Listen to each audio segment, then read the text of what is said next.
Bonjour tout le monde et bienvenue dans cette vidéo tips.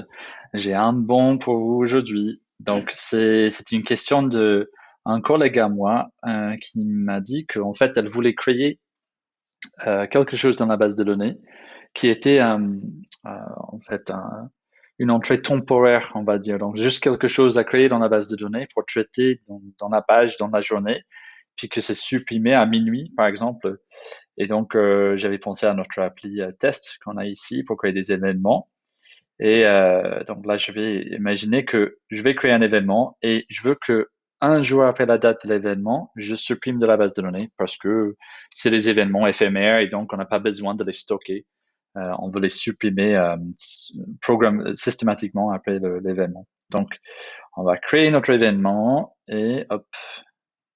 Donc, on crée notre événement avec le titre de l'événement que j'avais déjà mis là et la date de l'événement qui est là. Bon, donc, comment le supprimer plus tard? Ça serait bien sûr dans les back-end workflows, parce qu'un back-end workflow, ça peut être planifié pour une date très précise et stocké dans le système.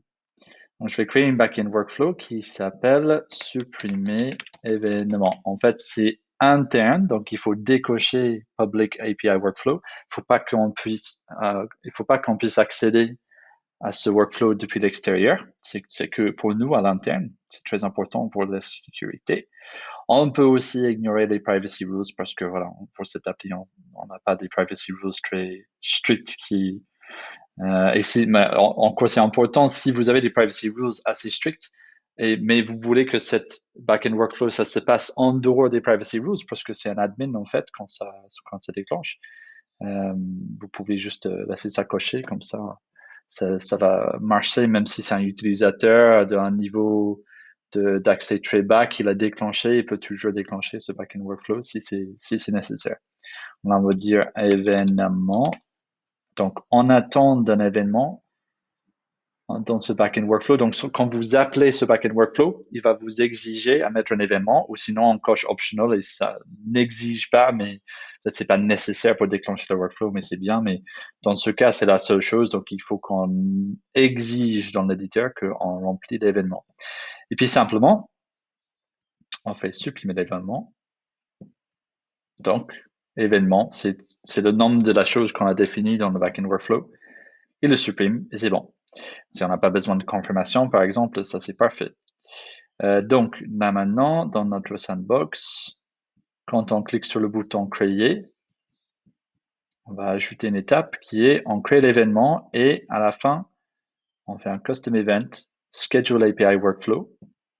Ça peut être aussi sur une liste, hein, si vous voulez que ça se passe sur chaque élément un par un dans une liste. Mais là, on a une seule chose à supprimer. Donc, c'est le API workflow supprimer événement. Et puis, la date, ça va être, par le current date and time, ça serait la date de l'événement, donc result of step 1's date, plus jour 1, par exemple.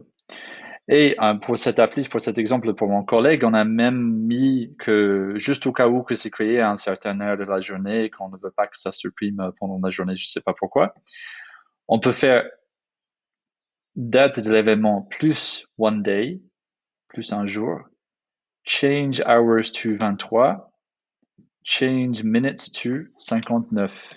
Comme ça, en fait, ça va programmer. Donc, si c'est ce jeudi-là, il va programmer pour, c'était à 15 heures jeudi, donc il programme pour 15 heures vendredi, il change 15 heures à 23 heures, il change les minutes à 59, et donc, en fait, ça déclenche vendredi quasiment minuit. Donc, c'est un jour, le prochain jour à minuit. C'était vous voyez que c'est en rouge l'événement, donc il faut qu'on le remplisse. Après, si jamais, et je vous dis ça juste comme dernier conseil, si jamais vous aimeriez stocker dans l'événement le fait que vous avez fait un back-end workflow, parce que imagine que on veut l'annuler, mais peut-être entre-temps, la personne change la date. Ça, c'est un point. La personne change la date de l'événement. Ben, on a une back-end workflow planifiée pour la mauvaise date et on peut pas le changer parce qu'on ne sait pas à qui c'est. On ne sait pas où c'est, on ne peut pas l'accéder depuis le données, il faut qu'on accède depuis un identifiant de backend workflow. Donc là, backend ID, texte, c'est pas important si c'est un numéro en texte.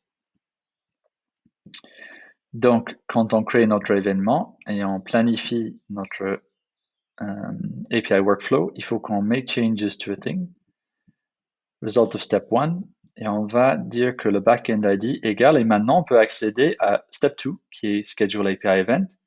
Il nous donne l'identifiant en fait. Donc tout ce qu'il y a à la fin, en fait, c'est un texte. Vous voyez rien à la fin, mais en fait, si on référence cette étape, il va nous donner un numéro. Et le numéro, c'est visible dans les logs. Hein, si jamais vous faites des back-end workflows, vous pouvez regarder dans les logs, quand vous faites show, il va vous montrer toutes les heures des back-end workflows planifiés avec des identifiants.